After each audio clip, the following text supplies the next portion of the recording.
네, 안녕하세요. 반갑습니다. 일상 IT입니다. 오늘은 지난주에 큰 행사가 있었죠. 구글에서 해마다 I/O라고 하는 행사를 합니다. 이게 개발자에 관련된 회의인데요. 요즘에는 개발자에 관련된 회의지만 한 해 동안에 구글이 어떤 곳에 집중할 수 있는지를 볼 수 있기 때문에 개발자 분들뿐만 아니라 IT에 관련되신 분들이라면 혹은 IT에 흥미가 있으신 분들이라면 반드시 봐야 되는 행사가 됐습니다. 바로 5월 8일, 국내 시간은 5월 8일날 행사가 끝났죠. 이번에 주목할 만한 것들은 여러 가지가 있긴 했었는데 장장 1시간 40분에 관련된 내용들을 한 번에 보실 수가 없으니까 제가 가볍게 좀 정리를 했고요. 한 4가지 정도의 포인트로 보실 수 있을 것 같습니다. 첫 번째 포인트는 검색이 진화를 했습니다.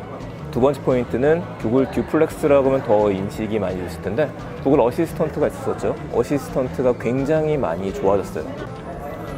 세 번째 포인트는 구글의 OS인 안드로이드 Q가 좋아졌고 마지막으로 새로운 디바이스 2개가 공개가 됐습니다. 순차적으로 관련된 영상을 보면서 함께 이야기 드릴게요. 검색 부분에서의 가장 큰 변화는 지금처럼 구글에서 크롬에서 검색을 하는 건 동일합니다. 근데 검색을 하게 되면은 이제 이미지를 검색했을 경우에 그 이미지가 실제로 어떻게 보이는지를 확인하기 위해서 AR 기능하고 3D 기능이 좋아졌습니다. 영상에서 보시다시피 나오는 것들은 이제 사람의 손 모양이 나오죠. 사람의 손을 검색을 했었을 때 이 팔이 어떻게 생겼는지, 팔 근육이 어떻게 생겼는지 부분에 대해서 실제 테이블 위에 올려놓고 볼 수 있는 부분이 추가가 됐습니다. 굉장히 매력적인 부분이었습니다. 시연 때에는 행사장에 커다란 고래를 띄우는 것들, 행사장에 커다란 상어를 띄우는 모습도 함께 보여줬어요. 이미 우리한테는 포켓몬고로 익숙한 모습이긴 한데 그 거대함하고 직접 볼 수 있다는 거, 화면이 깨지지 않는다라고 하는 것들이 좀 주목할 만한 포인트가 아니었나 싶습니다. 구글 렌즈가 굉장히 많은 진화를 했습니다. 기존에도 좋긴 했었는데 구글 렌즈를 갖다가 이제 화면을 비추는 걸 넘어서서 예를 들어서 메뉴판을 비추게 되면은 추천 메뉴가 나와요. 그러니까 매장에서 추천하는 메뉴들이 나오기도 하고 그 음식에 대해서 우리가 글씨만 봤을 때 그림이 없죠. 근데 바로 구글링을 해서 어떤 모습인지 그림을 같이 찾아주는 기능을 갖고 있고요. 또 한 가지는 메뉴판을 직접 눌렀을 때 리뷰를 같이 볼 수 있는 게 좀 특징이었습니다. 그 영수증을 비추는 화면도 나왔었는데 영수증을 비추게 되면요 팁을 얼마를 줘야 될지 우리나라에 익숙하지 않은 기능이지만 영수증을 비추게 되면 팁을 얼마를 줘야 될지를 같이 계산하는 기능을 가지고 있고요. 국내에서 쓰일 수 있다고 한다면 더치페이도 같이 연동이 될 수 있겠네요. 마지막으로 음식의 레시피, 요리의 레시피를 비추게 되면은 직접 재생이 되면서 어떤 방식으로 요리를 하면 좋다라든지 연동이 되는 모습들을 볼 수 있었습니다. 이거 역시도 구글이 그동안에 수많은 빅데이터를 가지고 있었기 때문에 가능한 일이겠죠. 마지막으로 구글고라고 하는 서비스를 선보였습니다. 구글고, 포켓몬고와 같은 서비스처럼 자꾸 고라고 하는 게 붙죠. MS도 서비스 고라는 게 붙었어요. 이 구글고 서비스를 보게 되면은 그동안에 생각했던 구글 번역기랑 비슷합니다. 구글 번역 렌즈를 생각하시면 되는데 약간의 차이점은 글씨가 있었을 때 직접 비추게 되면은 그 글씨를 읽고 난 다음에 음성으로 직접 들을 수 있는 기능이 들어가 있다는 거였어요.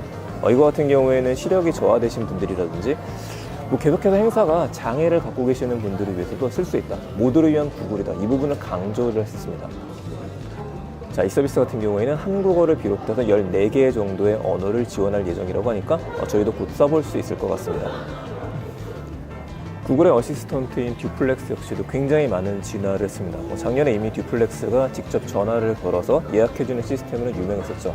단순히 전화를 거는 것뿐만 아니라 영상에서 나오는 것들은 렌터카를 예약하는 서비스입니다. 생각해보게 되면 우리가 렌터카 서비스에 들어갔을 때 폼을 작성해야 되는 것들이 많이 있죠. 언제부터 언제까지 일정인지, 몇 명이 타게 되는지 이런 것들을 저희가 하지 않아도 듀플렉스가 직접 피를 채우고요. 폼을 채워서 우리는 결정만 내릴 수 있는 구조로 바뀌게 됐어요. 그래서 이제 듀플렉스가 웹에서도 반응을 할 수 있다. 이거 역시도 좀 가장 큰 키 중에 하나가 아닌가 싶습니다. 또 한 가지 놀라웠던 것 중에 하나는 끊김없이 구글 어시스턴트하고 대화를 하는 기능이 향상이 됐습니다. 지금 같은 경우에는 계속해서 OK 구글 아니면 헤이 구글을 불렀어야 돼요. OK 구글 오늘 날씨 알려줘. OK 구글 지도를 보여줘. 그런데 영상에서 화면에 보시는 것들은 여자분께서 직접 나와서 시연을 볼 수 있었는데 처음부터 끝까지 지속적으로 이야기를 듣고 있다는 걸 보여줍니다. 그러니까 구글의 인공지능이 이제는 정말 대화를 하는 수준, 비서의 수준까지 이어졌다고 볼 수 있겠죠.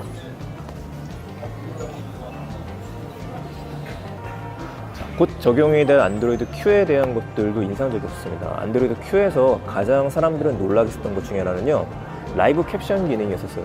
이 라이브 캡션 기능은 지금도 유튜브에 캡션 달려있는 거 자막을 생각하시면 되는데 스트리밍이 될 수 있는 자막뿐만 아니라 지금 스마트폰에 되어져 있는 영상까지도 자막이 자동으로 달린다는 게 신기한 부분이 있었습니다. 이걸 사용할 수 있으면요, 정말 시력이 저하되신 분들이라든지 귀가 들리지 않는 분들까지도 자막 형태로 볼 수 있다는 건 정말 놀라운 일이죠. 근데 이런 모든 것들을 가능하게 한 서비스가 온라인에 다시 갔다가 스트리밍이 되는 게 아니라 스마트폰에서 그 모든 데이터를 처리한다라고 할 수 있는 게 핵심입니다.